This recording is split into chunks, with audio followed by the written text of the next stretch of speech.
Hi, everyone, and welcome back to the Better Together podcast. I'm Shawn Sundsvold, co-hosting with my partner in business and in life, Shawn Sundsvold.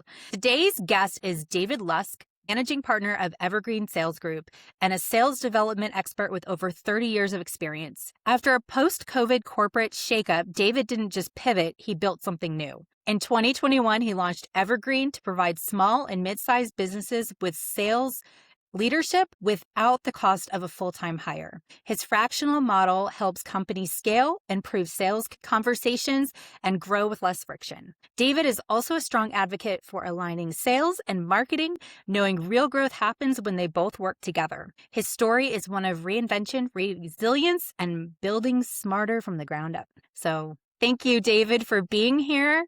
Appreciate the time. Thank you, Kelly and Shawn. Pleasure to be here. Looking forward to our discussion.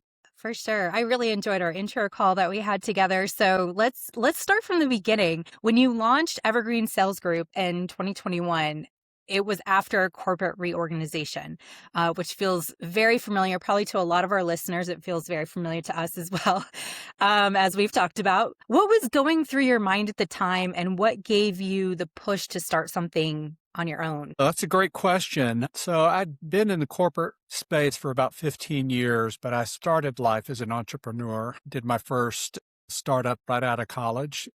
Like every corporate executive, I think I did spend some time looking for my next role in corporate America and was always the bridesmaid. And it became clear to me after a slip up from an HR professional that I had aged out of corporate America, if you will.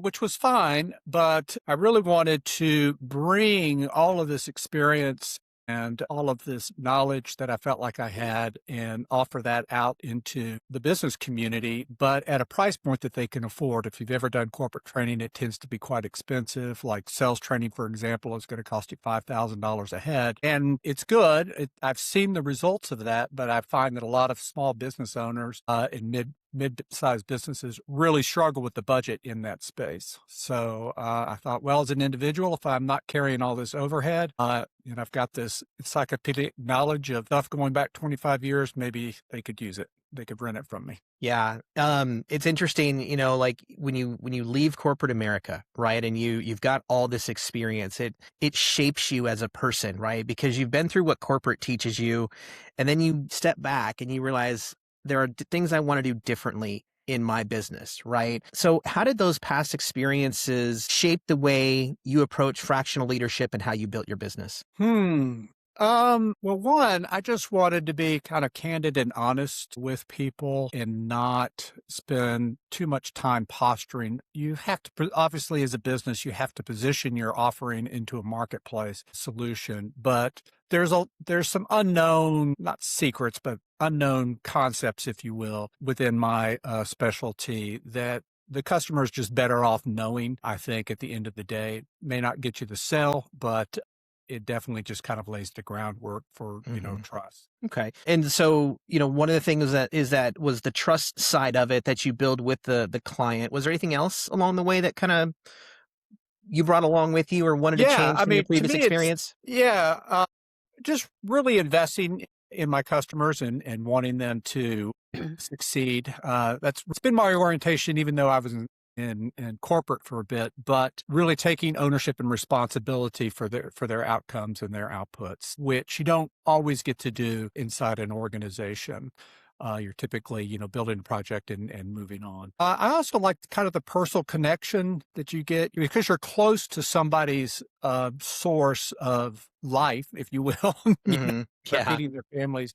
You really kind of build into what they're all about, and you're just looking for a little bit more personal accountability to their company and for yourself. So, but yeah, and I wanted to build a very welcoming and ethical company. I know everybody probably says that, but a lot of times I just like to have a conversation with people, and if I can help them, great. I'll tell them that. If I can't, I'll work to actually find somebody that can or make the recommendations. So I really believe in going that extra mile. Jack Welch years ago said something that's always stuck with me, and he's like, I want you to pack as much value into every dollar as you possibly can. And so I really have kind of lived that. And I think in the small business space, one of the things that I've learned over the years is that just ridiculously busy. They got so much stuff. We have so much stuff coming out. We get overwhelmed. And if we could just have somebody just give us a hand, even if it's outside, that expertise, just please give me a hand and tell me what I need to do. I had a conversation just a little while ago. A founder up in New York was talking about just dumped all this stuff random. I mean, just all over the place about, product and money and all this kind of stuff. And she's like, what do I do? Mm-hmm. She just wanted somebody to make that decision for her. Yeah. She could just be relieved of that burden and move on. It can be so overwhelming. Like we've talked many, many times. I know you and I talked about it. Like Shawn and I have had many conversations. Like as a founder, small business owner, you wear so many hats and you have to be an expert in every area. And with your experience, you get, like a company could potentially hire you for, even the value of just a fractional, maybe 10 hours a week or whatever you and the company work out. Like that expertise that you bring along, you've already established yourself. You already know what that is. If you bring in a new person, who is just straight out of college that doesn't have the experience that you have, you're paying as a business. You're also paying for them to be learning those experiences that you've already from had. the customer. That's right. Yeah. One of the taglines that, I kind of help frame up or help the clients conceptualize, it's like, why buy when you can rent? So a good I like sales that. resource is going to cost you around $200,000 a year. So again, we go back to a business that's making a couple of $1 million. You're talking about a significant line budget for somebody that's not the owner, right? So the idea is for about a sixth of the cost, you can lease me, for a period every week to provide the advice, to build the process, to create the training, to offer the coaching. So my business is really kind of bifurcated. So on one hand, I'm working with owners that need help building out a sales team and they want a sales leader just to run it for them. Take this team so I can focus on the manufacturing or the product spec or the software that we're developing. The other side of the house is really coaching. So working with either a leader, but more often than not, the sales reps or the sales teams to develop their selling skills so their capabilities will increase, which will help grow the business. That's a labor-intensive business, and it's very hard if you're busy running the business to go in and help your sales team. So I'm a bit of a player coach in that way, right? So I can know what I'm looking for and how to build that so I can isolate in those skills. But yeah, absolutely. It's very hard. Yeah, for Yeah, sure. for sure. A lot of founders that we've talked to, we've heard, listened to a lot of podcasts as well. And we hear a lot about kind of that identity loss that happens after corporate roles. Did you have a moment of now what? And how Yeah. did you I mean, I can imagine, and like the Yeah. mental shift. So talk through that a little bit. What did it go from employee to entrepreneur? Like what was that shift you kind of had to have in your brain? Yeah, I think, well, you're dealing with the struggle a lot of times of nobody values you and what you bring to the table, what you have. So there's a lot of doubt around that. There's a lot of that feeling of just kind of, I've wasted my whole life, building something, that is of value only to find it unappreciated. And there's a lot of loneliness and, I think every person has this. Men in particular tend to struggle with it more as this whole identity. My work is my identity. And so I spent a lot of time kind of digging down into what is my identity and what is this really all about? And just kind of allowed a path to unfold about the way I was going to go. I actually fell into this business in starting this business. My original intent was to buy a business, which I'm kind of back on that track again. But I was trying to figure out what to do and was going to purchase a business. And I was talking to a colleague and former client of mine, and he was explaining what he did. And I'm like, I didn't even know that existed. And so I just decided, well, that's low overhead. I'm really good at that. So I'll just go and do that. Yeah. Nice.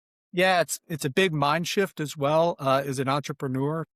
Corporate business, larger businesses do not operate the same way that smaller businesses do. So the big adjustment has been around the isolation, the loneliness, the lack of resources, the lack of, it's great that you guys team up and help each other out because as a person out in the field, you're just like, it's just you. And it's Mm-hmm. hard to get into a safe environment where you can really kind of share your burden. Like, hey, this is really, I'm really struggling here. So it's a big identity thing. It's a whole mind shift. So, Definitely. but like I said, this is my third company to start. So it's different starting it at this age than when I was in my 20s and 40s, but it's still a lot of fun and different. Yeah, for sure.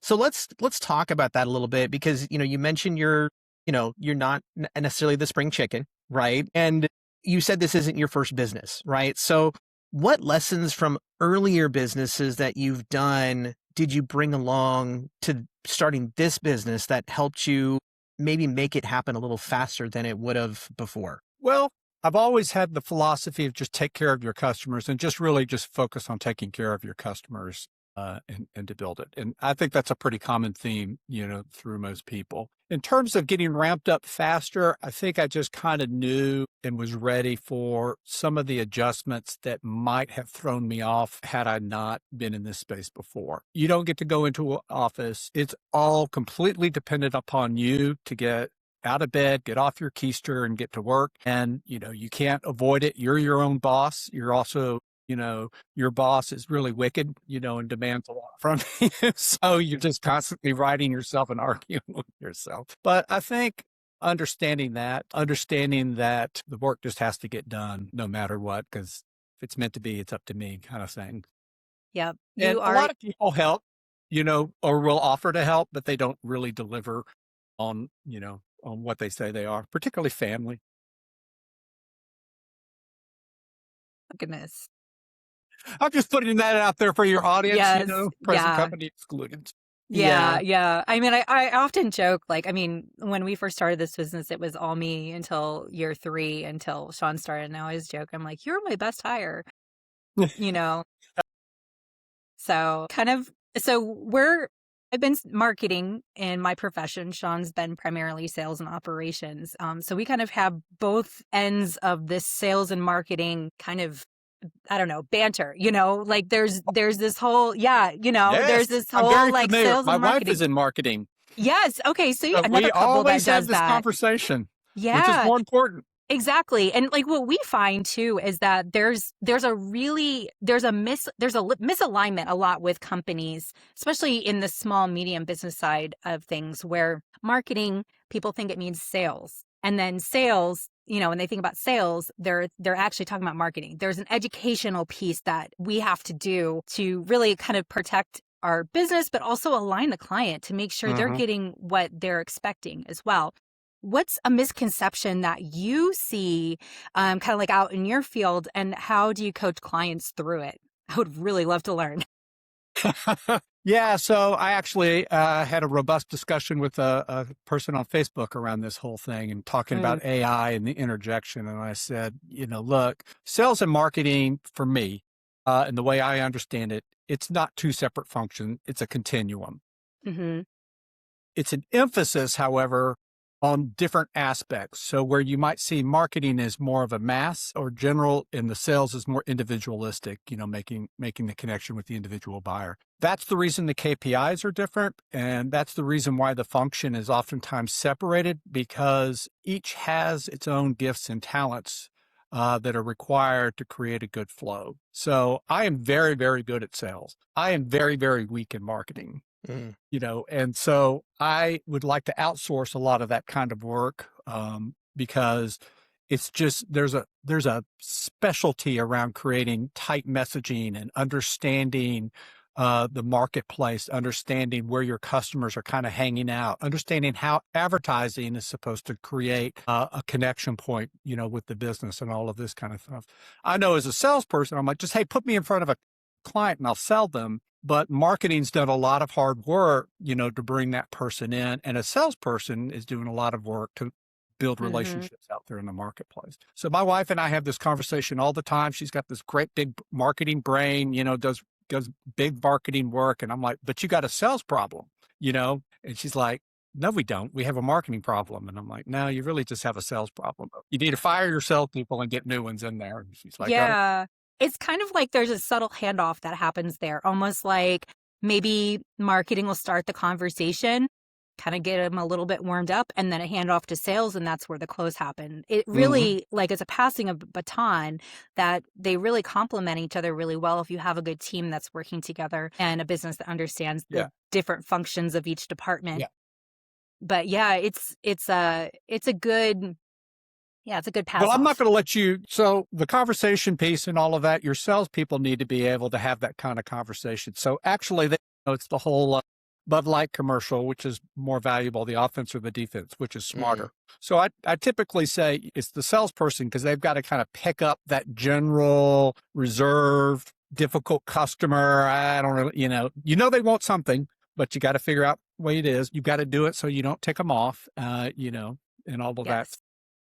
To me, it's kind of just a fluid. And I think what people get really bothered by is when people drop out of that funnel or drop out of that process, however you want to kind of tend to describe it, which I say it's not really necessarily a bad thing. That's marketing is doing its job because the role of the marketing is to bring qualified buyers into the organization to have a discussion with.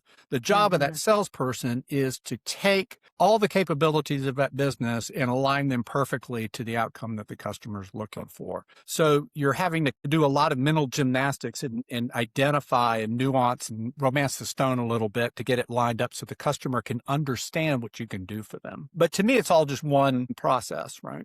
Conversation I have a lot of times with clients around the marketing piece, I think you asked earlier, was do you know how much it's costing you to get a qualified lead to talk to your salesperson? Because a lot of times my conversations with clients will start like, hey, we need leads. And I'm like, okay, well, we can definitely do that. But, only 4 to 6% of your total marketplace is in market at any one time.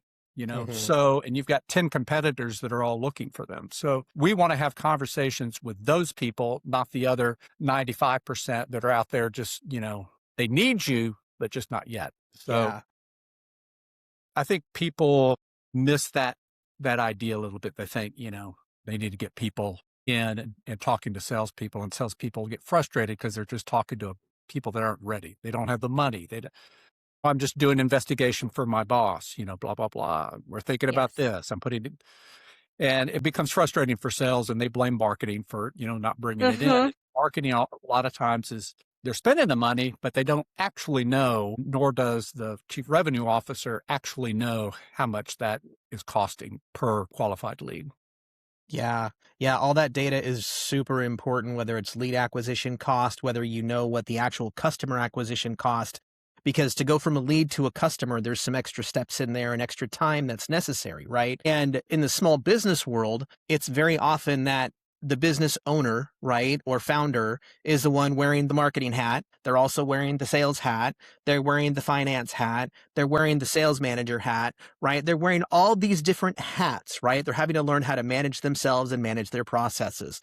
So how is it that when you come into a business, how do you get business owners, founders, leaders to kind of take off that sales management hat? And how do you shift their mindset to show them and lead them towards growth? Oh, that's a great question. In fact, I just had this discussion this morning in a group. So for one, you should always seek a knowledgeable third party periodically, either weekly, monthly, whatever, that can step back and look at your business as a whole and say, okay, this is what's happening, and start inquiring about that business. Because, people rarely sit down like this young lady did and define their process. This is my business model. This is my process. This is how a customer is going to come into this. This is the conversation. This is how I'm going to distribute to fulfill that need.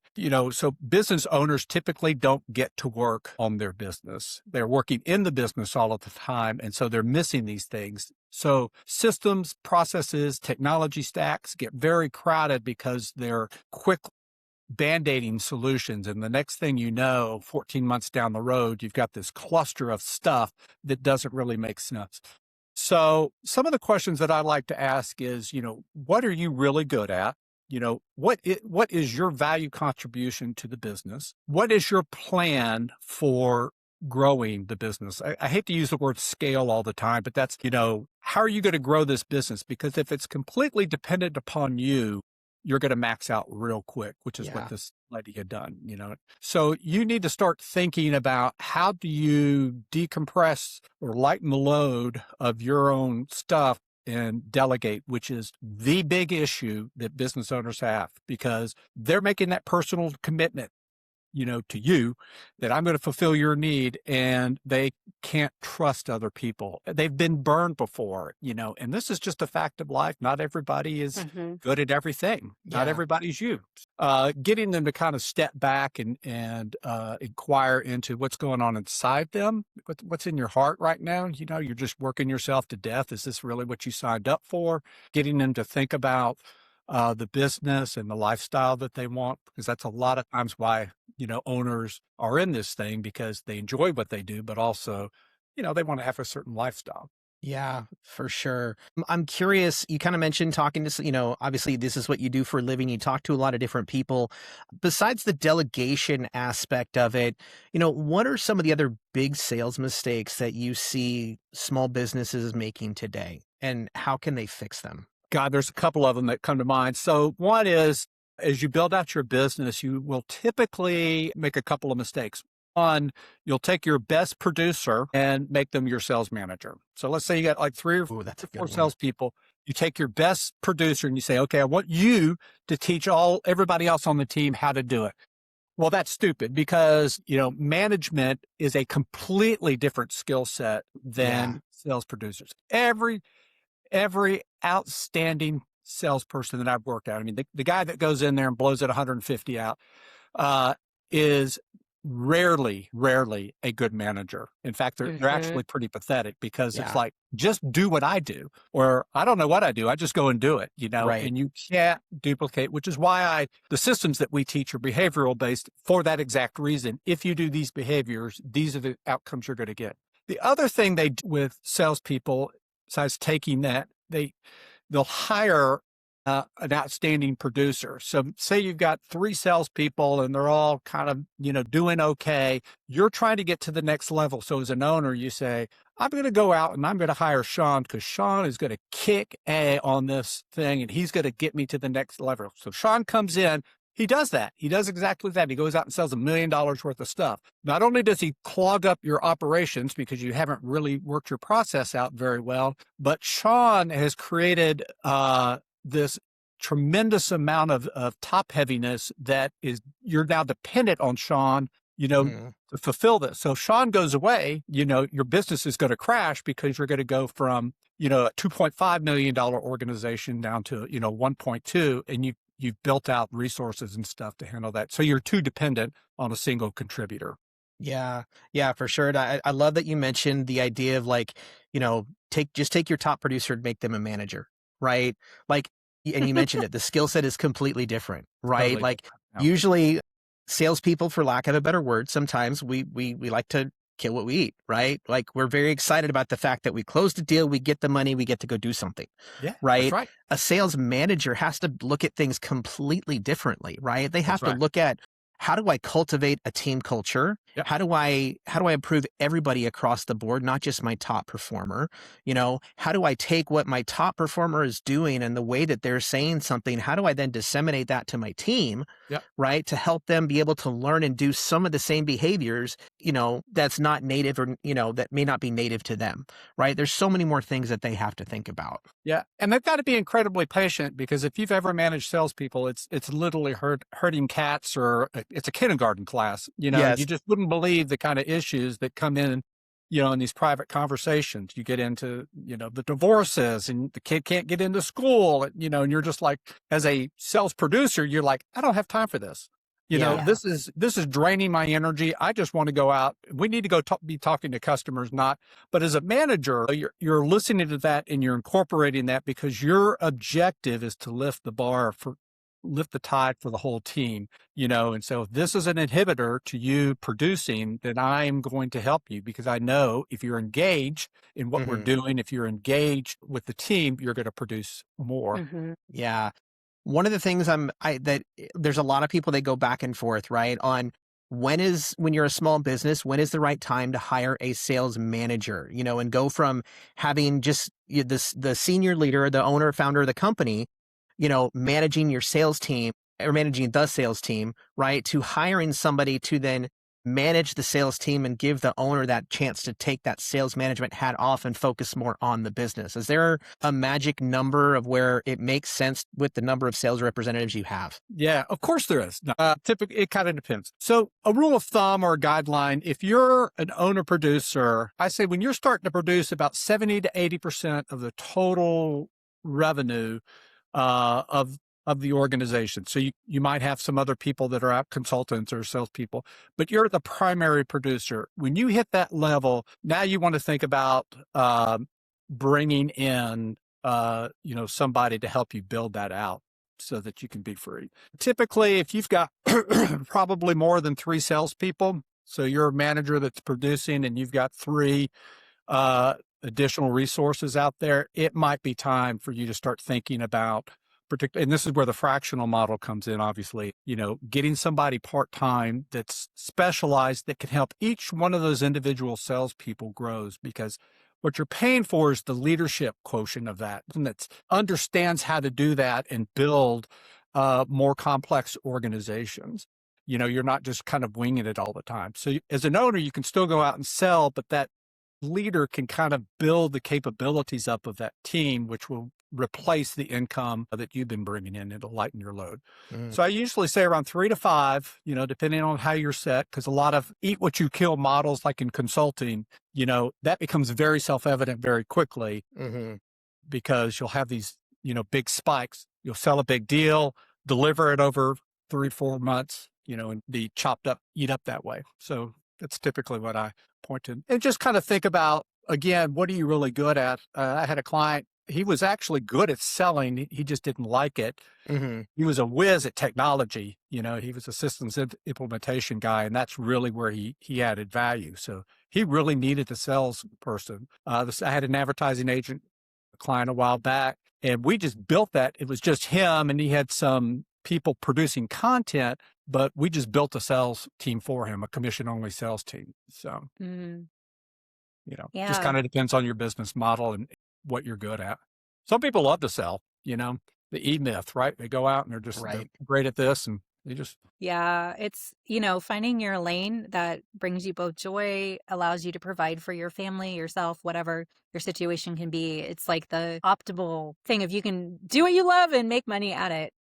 And so one of the things, kind of shifting a little bit, one of the things we have in common is kind of startup, kind of in this post-COVID landscape. What's one piece of advice you give someone who's starting over or launching something new kind of in this time period, kind of that post-COVID, post-remote work, and kind of, all of that? So what's one piece of advice about starting a business now? Yeah. So here's the deal. Most 60% of my clients, one of the biggest problems that they struggle with is they don't know what they're selling, or they don't know who they're selling it to. Ooh, yeah, I could see that.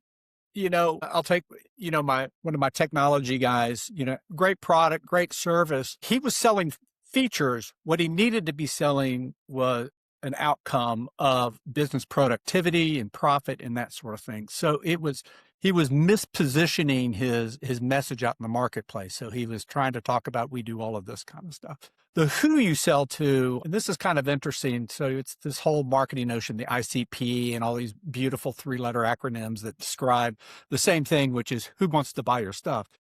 And the problem with that is people have different opinions about that. And so you're going to spend some time as you're starting a business really trying to lock in to who is buying your customers. For example, I'm a CRO of a startup organization, and her plan was, I'm going to go out, I'm going to get this money and bring it in, and then we're just going to go sell it. I'm like, yeah, but what are you selling and who are you selling it to? So she didn't know. So we had to do all this experimentation around these different markets. And that's what new business owners a lot of times fail to understand, or they're not prepared for, is you're going to have to shift and pivot within where you think your product or your service belongs. because you just don't know until you start building some critical mass where you start seeing regular purchasing behavior coming through. So, she thought it was going to be the university. Well, universities, they weren't interested. She thought it was going to be the individual consumer, right? There's some of that there, but you weren't going to make any money and you were going to have margin erosion and all this kind of stuff. So before you start your business, really spend some time doing the strategic marketing that you learned about, in college, and really figure out what you're selling, who you're selling it to, why they're buying, and what do they get? What do they get as an outcome or a benefit from the purchase? And if you can start answering those questions, then you'll find whatever you're selling will go a lot better. Yeah. Yeah. Yeah, that's such good insight. Just kind of looking at and wrapping up a little bit, we titled our podcast Better Together because Kelly and I figured out we could build something better together than doing things separately in our own business. Is there a person or something that has helped you do that along your own journey? There have been tons of folks. So I've got different people. So I wouldn't say one individual necessarily has really spoken to all of that, but I do maintain lots of networks and people. So I would highly recommend that, a peer or an advisory board, a very, networked, a referral service, these kinds of organizations, get involved down in niches because you really do need other people. It's a total myth that you could go out and do a business on your own and just, you don't need anybody else. You need, anything from real estate investing to running a business. You need teams of people that have deep expertise. This world, business today is infinitely more complex and complicated and intricate than it was even 25 years ago. There's just a lot going on. There's a lot of regulation. There's a lot of misinformation, particularly around the AI world and what it is and what it's not and how to regulate it. So you just really need people that have that expertise that can pour into it. I do have one guy that I meet with regularly, and we just do life together. We just kind of share life. Wicked smart, went to Duke, and just a big brainiac kind of guy. So I always value his insights, around that kind of thing. So, and I can be honest and candid. So I think that that's the other thing. You need somebody outside your business that will never be a business partner, that will never be a customer, and then just can look at you and say, you're off track here. You're wrong. Because, when you own your own business or running your own business, it's you. So much of you is invested in that. And so much of your background stuff gets poured into that and interferes with that.